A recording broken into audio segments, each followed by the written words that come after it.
Sonaichhari trail চট্টগ্রামের মিরসরাই পাহাড় রেঞ্জের হাদি ফকিরহাট বাজার এলাকায় অবস্থিত এবং বারৈঢালা অভয়ারণ্যের অন্তর্ভুক্ত একটি জনপ্রিয় অ্যাডভেঞ্চার ট্রেল।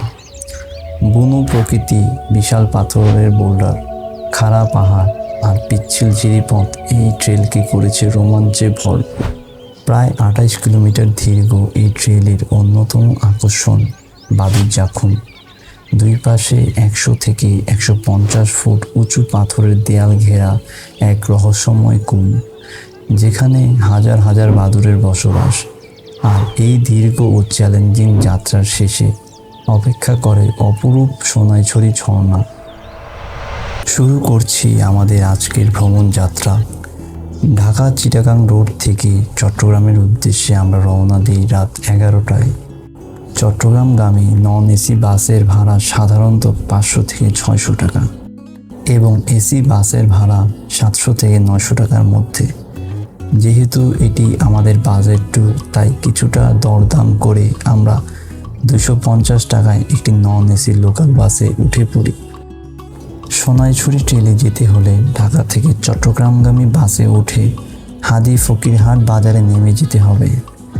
এছাড়াও মাত্র 140 টাকায় ট্রেনে সীতাকুণ্ড এসে সেখান থেকে 20 টাকা বাস ভাড়া দিয়ে হাদি ফকিরহাট পৌঁছানো যায়।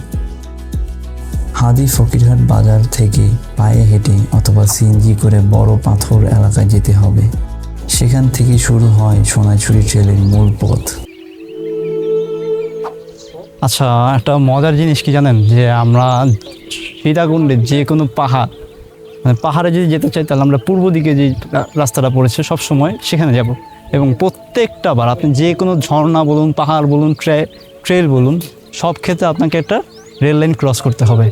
এবং আপনি যদি চান যে না আমি পাহাড় না একটু সমুদ্র দেখব, তখন আপনার পশ্চিমের দিকে যেতে হবে, মানে রাস্তার অপোজিটে, মানে সূর্য যেদিকে অস্ত্রটা দিবে সেই দিকে আপনার যেতে হবে। এবং যত ট্রেল, পাহাড় বলেন, যাই বলেন, সেক্ষেত্রে আপনার একটা রেল লাইন ক্রস করতে হবে প্রতিবারই। আমরা এর আগে যে যতগুলো ট্যুর দিয়েছি বা যতগুলো পাহাড়ে গিয়েছি, প্রতিবারই আমরা একটা করে, মানে রেল লাইন তো একটাই থাকে, আর রেল লাইনটা ক্রস করতে হয়েছে। তো আপনি যদি নতুন আসেন, তো সেক্ষেত্রে এতটা প্রেশার বা প্যারা বা ঝামেলা ফিল করবেন না, কারণ এটা আসলে ইজি, খুব একটা কঠিন না জিনিসটা। আসবেন, চাইলে আপনি নিজে পায়ে হেঁটে যেতে পারেন। আমরা যেরকম হাঁটতেছি, ভালো লাগতেছে, ফ্রেন্ডরা মিলে ঘুরতেছি, এই প্রকৃতি দেখতেছি। হয়তো বা সিএনজিতে বা অটোতে আসলে এই ফিলটা পেতাম। এই মানুষ আমাদের সাথে দেখা করতেছে, কথা বলতেছে, আপনারা কোথা থেকে আসছেন, তখন হয়তো এটা হবে না। হাদি ফকিরহাট গ্রামের শেষ প্রান্ত থেকে শুরু করে ট্রেলের শেষ পর্যন্ত পৌঁছাতে সাধারণত 3 থেকে 5 ঘন্টা সময় লাগে। মাত্র 20 টাকার টিকিট সংগ্রহ করে আমরা সোনাইছড়ি ট্রেলের উদ্দেশ্যে প্রবেশ করি। ট্রেলে ঢোকার আগে দুপুরের খাবারের জন্য স্থানীয় হোটেলে অগ্রিম অর্ডার দিয়ে যাই। জনপ্রতি 150 টাকা করে খাবারের অর্ডার দিয়ে শুরু করি আমাদের আজকের ট্রেকিং যাত্রা। ফাইনালি সোনাইছড়ির ভিতরে ঢুকলাম। তো এখানে 2টা রাস্তা, একটা হলো ডান দিকের রাস্তা, একটা বাম দিকের রাস্তা। তো আমরা বাম দিকের রাস্তাটা দিয়ে হাঁটা শুরু করছি। তো দেখি কতদূর কি সৌন্দর্য আমরা উপভোগ করতে পারি। কারণ এই আজকের যে ট্রেলগুলো আমরা ঘুরছি, তো এতে আমার নিজের বা আমার টিমমেটের কারোই কোনো পূর্ব অভিজ্ঞতা নেই বা এখানে আসেনি। তো সবাই একদম নিউ এখানে।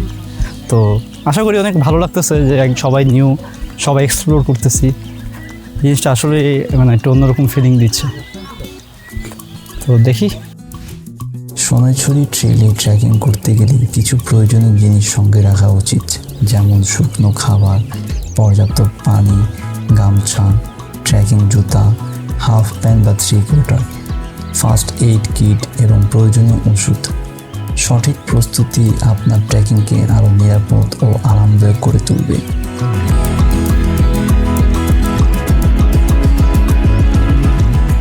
তো এখন আমরা একটা ঝিরি দিয়ে যাচ্ছি, মানে ঝিরির পাশ দিয়ে যাচ্ছি। গাইড আছে 2 জন, একজন ডগ। তারে মাত্র 10 টাকার একটা সিঙ্গারা খাওয়ানো হয়েছে, সে এখন আমার সাথে যাচ্ছে আর কি। ট্রেলে প্রবেশ করি আমরা ভুল করে ঢুকে পড়ি পাহাড়ি লেবু বাগানে। চারপাশ ছিল অসংখ্য লজ্জাপতি গাছ, যার কারণে বারবার পায়ে কাটা লাগছিল।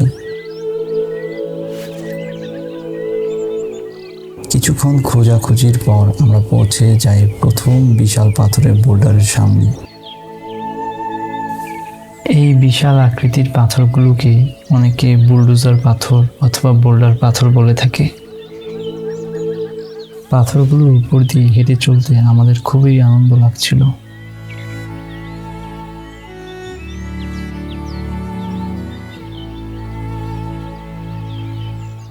বর্ষাকালে পাহাড় ধস হয়ে থাকে, তাই আমাদের সাবধানে চলাফেরা করতে হবে।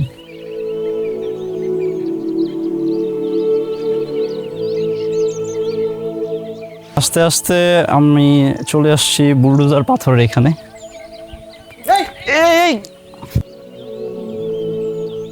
চলতে চলতে আমাদের এক বন্ধু হঠাৎ পা পিছলে পড়ে যায়, তবে সৌভাগ্যবশত তেমন কোনো আঘাত পায়নি।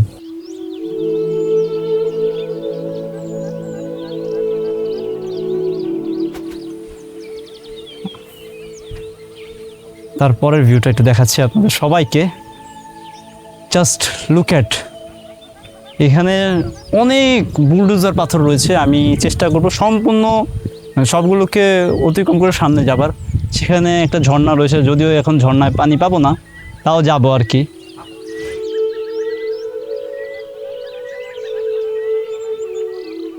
চারপাশে সুবিশাল পাহাড় ও বিশাল পাথরের বোল্ডার দেখতে দেখতে আমরা সামনে এগোচ্ছিলাম। গাইড ছাড়া নিজেরাই পাহাড় এক্সপ্লোর করছিলাম, যা আলাদা এক ধরনের রোমাঞ্চকর লাগছিল।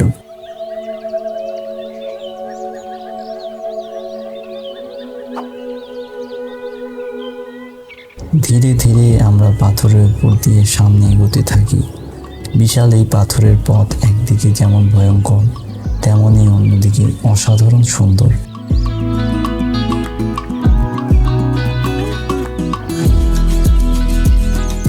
যতই আমরা ভিতরে যাচ্ছি, প্রকৃতির এক অন্যরকম সৌন্দর্য দেখতে পাচ্ছি।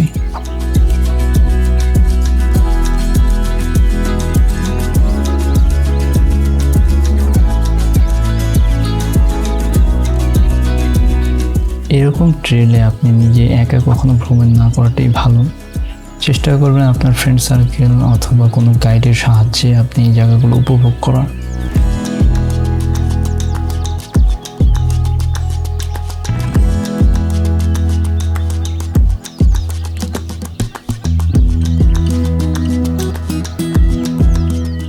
অনেকক্ষণ যাবৎ হাঁটতেছে, এখনো শেষ হয় না। আমি দেখাই যদি,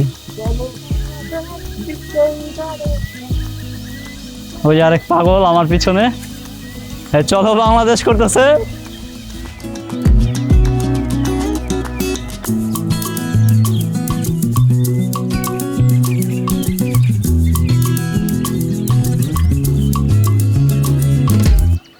প্রকৃতির এই সৌন্দর্য দেখতে দেখতে আমরা সামনের পথে এগিয়ে যাচ্ছি,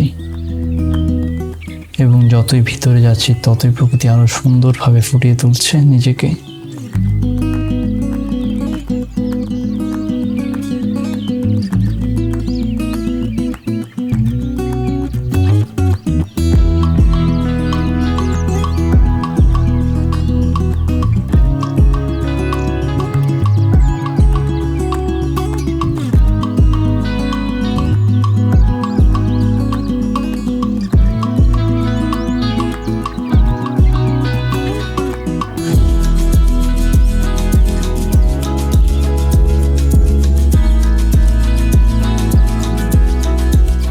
এরপর আমরা রশি বেয়ে পাহাড়ের উপরে ওঠার জন্য প্রস্তুত হই।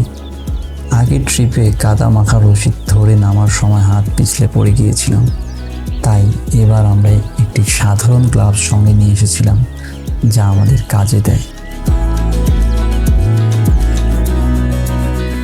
রশি দিয়ে উপরে ওঠার সময় একটু সাবধানতা অবলম্বন করবেন, তাড়াহুড়া না করাই ভালো। আমাদের কিছুটা সময় লেগেছে রশি দিয়ে উপরে ওঠার জন্য, তাই আমরা ফাস্ট ফরওয়ার্ড করে দিয়েছি ভিডিওটি।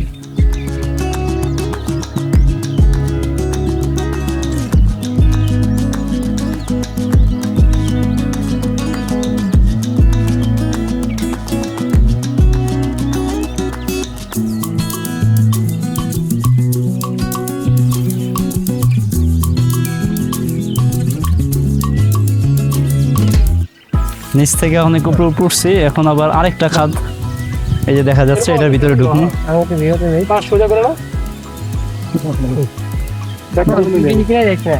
কিনা দিতেছেন দেই একটু সাইড দিয়ে নামিয়ে আসতে দিদি। এই জায়গাটি দেখতে যতটা ভয়ঙ্কর ঠিক ততটাই সুন্দর। উত্তর পাশে ছিল একটি বিশাল খুন, যেখানে তাকালি এক পা বাড়ানোর সাহস হচ্ছিল না। পাশে দেখা যাচ্ছিল অসংখ্য বাদুড় উঠছে, আর জায়গাটা অসম্ভব সুন্দর এবং ভয়ঙ্কর। আমরা ভেবেছিলাম নিচে নামব, কিন্তু সন্ধ্যা হয়ে যাওয়ায় সম্ভব হয়নি। তাই ধীরে ধীরে আমরা নামা শুরু করি। সিনিয়র ট্রাভেলাররা এবং স্থানীয়রা আগে থেকে সতর্ক করেছিল এখানে সাপ থাকতে পারে, তাই খুব সাবধানে চলতে হচ্ছিল আমাদের।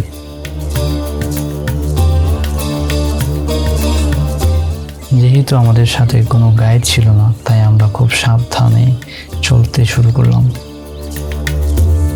এবং সত্যি বলতে এই জায়গাটা এতটা সুন্দর এবং ভয়ঙ্কর যা আসলে আপনারা কেউ না গেলে বুঝতে পারবেন না। ভিডিও দেখে সত্যিকারের অনুভূতি পাবেন না, তার জন্য আপনাকে নিজেই যেতে হবে এই জায়গায়।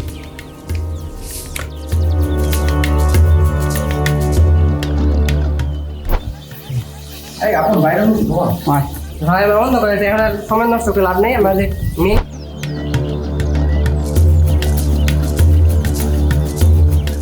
এই জায়গাতে কিছুটা পানি রয়েছে, আর পানি কতটুকু গভীর তা অনুমান করতে পারছি না, তাই খুব সাবধানে এখান থেকে পার হচ্ছিলাম আমরা সকলেই।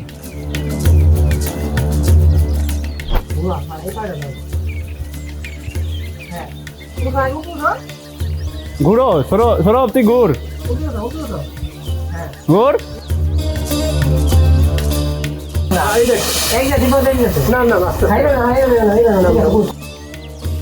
আমাদের একজন টিমমেট সঠিকভাবে এখান থেকে পার হতে পারছিল না, তাই সকলে মিলে তাকে সঠিক দিক নির্দেশনা দিয়ে পার করছিলাম।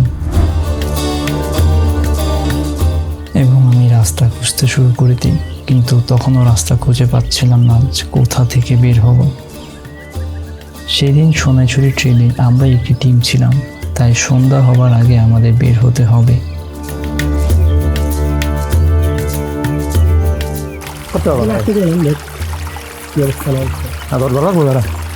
ওকে কই মন্দির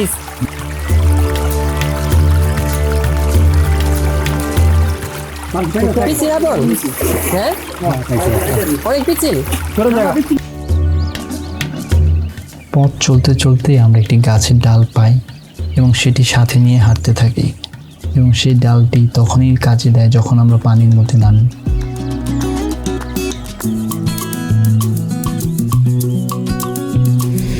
জঙ্গলের মধ্যে হারিয়ে যাওয়ার কিছু দৃশ্য দেখাচ্ছি। রাত হয়ে গিয়েছে, সৌরভ কাঁদছে, তার গার্লফ্রেন্ড ফোন দিয়েছে।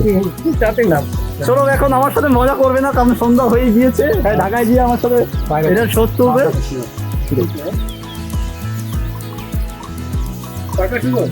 ভুলে গেছে যাই হোক, সৌরভ ঢাকায় গিয়ে আমার এটা শোধ তুলবে আমি জানি, কারণ তার গার্লফ্রেন্ড ফোন দিয়েছে তাড়াতাড়ি ঢাকায় আসছে। দুনিয়াটা যে আসলে এত সুন্দর যে ট্রাভেল না করা হয়, আর ট্রাভেলের মধ্যে যদি অ্যাডভেঞ্চার না থাকে, সেটা আসলে ট্রাভেলের মানে কাতারে পড়ে না। আমি আপনাকে দেখাই যে এই যে আমি এখন কোথায় আছি, এই যে পানিগুলো আসছে, তো সামনে হয়তো কোনো একটা ঝর্ণা থাকে, কিন্তু পানি খুবই কম, তো সেখান থেকে আমি বের হওয়ার চেষ্টা করব।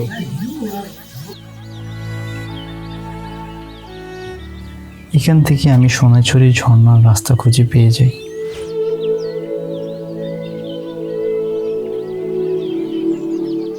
সন্ধ্যা হতে বেশি সময় ছিল না, আর আমি মনের ভুলে টর্চ লাইটটি খাবারের হোটেলে রেখে আসি। তাই আমরা ট্রেল থেকে বের হওয়ার রাস্তা খুঁজতে থাকি। অনেকটা ভিতরে ঢোকার পরও রাস্তা খুঁজে পাচ্ছিলাম না।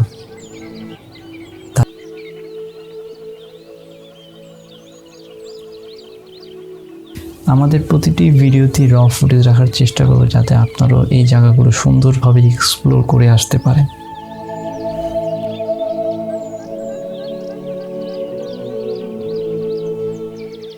তাড়াতাড়ি আমরা বাইরে চেষ্টা করি। সবাই নেবে না সৌরভ দা, আমি ভিতরে ঢুকতেছি না, বুঝতে পারছি বুঝতেছি না আমিও, কি করে দেখতে যাবি? দেখি না একটু, আর কত যাবি? সময় তো যাবে। আয় না দেখি না একটু, ঝর্ণাটা পাইলে ঝর্ণার পাশ আমরা কি ভিতরে ঢুকতেছি নাকি কোথায় গিয়ে ঢুকতেছি?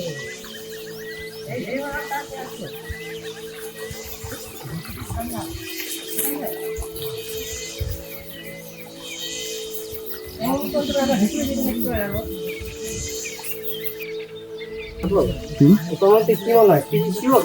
একটা রাস্তা আছে, প্রেডিক্ট করবো না, বুঝছো? এখন প্রেডিক্টিভ বলছে, এখন আসলে ওইরকম সিওরিটি তো কেউ দিতে পারতাছি না। আমি দেখতেছি যে এখানে পুলিশ দেখতেছি এটা ঝর্ণার পাশ দিয়ে একটা রাস্তা আছে, পাহাড়ে উপরে উঠা যায়। নাকি আমরা ব্যাক করবো? আমার হাতে 1 ঘন্টা সময় আছে, সেটা ব্যাক করতে পারবো। আচ্ছা, আর একটু দেখি। অনেক দূর পেয়েছে বলো আমাদের। সন্ধ্যা হওয়ার সামান্য আগেই আমরা কোনো মতেই ট্রেল থেকে বের হওয়ার রাস্তা খুঁজে পাই এবং অন্ধকার হওয়ার আগ মুহূর্তেই আমরা বের হতে সক্ষম হই।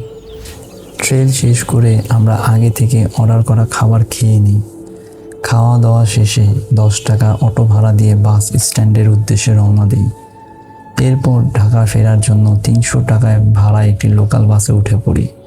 এই সম্পূর্ণ যাত্রায় খরচ হয়েছে মাত্র 750 টাকার মতো।